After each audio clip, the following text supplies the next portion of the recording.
উচ্চারণ রীতি হচ্ছে কোনো ভাষার শব্দ ভাণ্ডার কিভাবে উচ্চারণ করা হবে তার নিয়ম কানুন।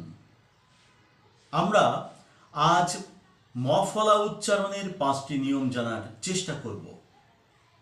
মফলা উচ্চারণের প্রথম নিয়মটি হচ্ছে, যদি কোনো শব্দের শুরুতে মফলা থাকে তাহলে সাধারণত মফলার উচ্চারণ হবে না।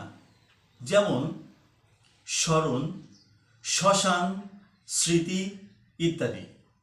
মফলা উচ্চারণের দ্বিতীয় নিয়মটি হচ্ছে, যদি কোনো শব্দের মাঝখানে অথবা শেষে মফলা থাকে তাহলে মফলার উচ্চারণ সাধারণত হবে না, তবে যে বর্ণের সাথে মফলা যুক্ত হয়েছে সেই বর্ণটির দ্বিত্ব হবে বা দুইবার উচ্চারণ করতে হবে।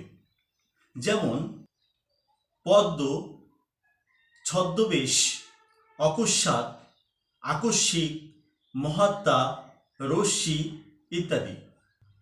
মফলা উচ্চারণের তৃতীয় নিয়মটি হচ্ছে, যদি গ, ঙ, দন্ত ন, ম এবং ল এই 5টি বর্ণের সাথে মফলা যুক্ত থাকে তাহলে মফলা মাঝখানে থাক আর শেষে থাক, মফলার উচ্চারণ হবে।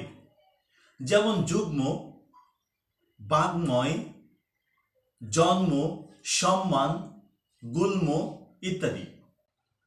মফলা উচ্চারণের চতুর্থ নিয়মটি হচ্ছে, যদি যুক্ত ব্যঞ্জন বর্ণের সাথে মফলা যুক্ত হয় তাহলে মফলার উচ্চারণ হবে না। যেমন সূক্ষ্ম, লক্ষ্মী, লক্ষণ ইত্যাদি।